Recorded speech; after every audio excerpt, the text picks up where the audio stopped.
Bonjour, mon nom est Kim et je suis éducatrice à la Fondation Phi. Bonjour, mon nom est Marie-Hélène et je suis responsable de l'éducation à la Fondation Phi.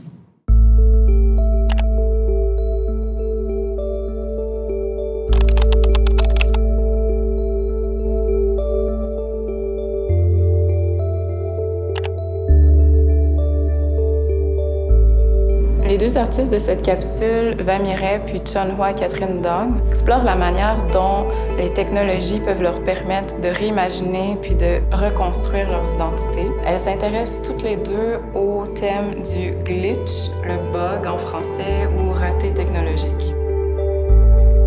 Le terme glitch signifie lorsqu'un mouvement imprévu entraîne une erreur. Ça peut aussi signifier glisser. Souvent, dans le domaine des technologies en particulier, on considère les erreurs comme étant négatives. Nos deux artistes considèrent au contraire que ça peut être quelque chose de très positif.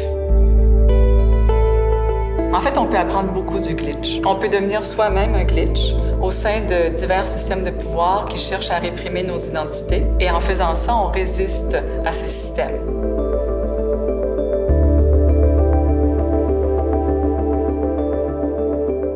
Donc ici, on se trouve dans l'installation de l'artiste Vamiret, qui s'appelle Défarouché.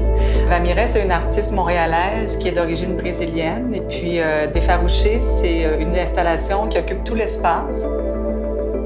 Elle comprend des sculptures textiles, elle comprend une projection vidéo, de la réalité virtuelle. Puis tout le sujet de l'installation, c'est en fait les lieux d'appartenance de l'artiste à Montréal, des lieux envers lesquels elle ressent une affection particulière. Il y en a plusieurs, mais par exemple, il y a le parc Jarry, il y a son salon et il y a l'UQAM. Oui, puis le rapport avec le thème du glitch, on le voit dans son utilisation de la photogrammétrie puis la numérisation manuelle. Ça lui permet de naviguer dans ces environnements-là qu'elle explore. Donc, l'expérimentation qu'elle fait avec ces technologies vont créer de multiples ratés, puis elle va les accueillir parce que ça lui permet de mieux exprimer à travers ses œuvres la relation compliquée qu'elle a avec ces espaces montréalais. L'artiste appartient à la diaspora brésilienne à Montréal, puis au fond, son rapport à ces lieux-là montréalais est vraiment ambivalent. Elle va se sentir chez elle, accueillie, mais en même temps, elle se sent exclue, rejetée de ces espaces-là. Oui, puis avec la vidéo puis la VR, on retrouve Vamiret dans ces espaces tout en douceur. En fait, c'est comme une beauté encapsulée.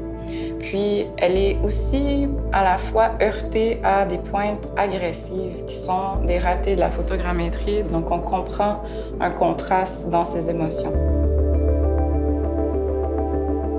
Oui, puis les espaces sont discontinus, ils sont fragmentés par le fait même, puis ils sont très obscurs, à la fois dans la vidéo, mais on retrouve aussi cet élément-là dans l'installation des rubans multicolores, ce qui fait qu'on peut se faufiler à travers les brèches puis explorer des possibles espaces inconnus. Tout à fait. En fait, Vamiret, elle cherche à faire la paix avec sa ville d'adoption, de la prendre dans ses bras.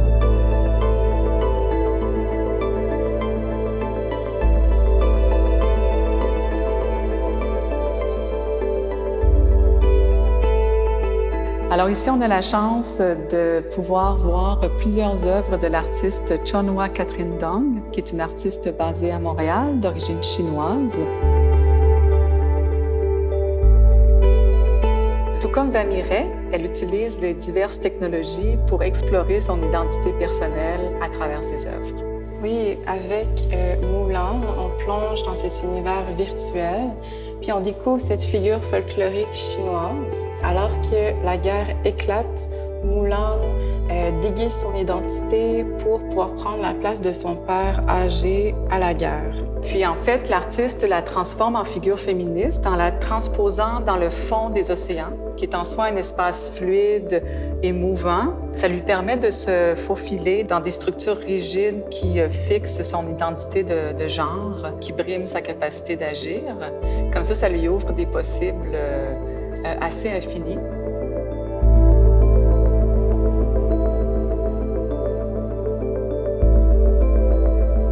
Puis en écho avec l'œuvre Mulan, il y a cette œuvre-ci juste à côté qui s'appelle Meet Me Halfway. Puis ici, l'artiste nous invite à la rencontrer pour venir se glisser dans son corps et puis explorer son imagination vertigineuse dans un univers où il n'y a pas vraiment d'orientation claire, puis il n'y a pas vraiment de chemin tracé d'avance. Tout à fait. Puis dans cette œuvre, comme dans plusieurs des œuvres de l'artiste, on est vraiment libre d'explorer plusieurs de nos personnalités, aussi multiples et contrastantes soient-elles.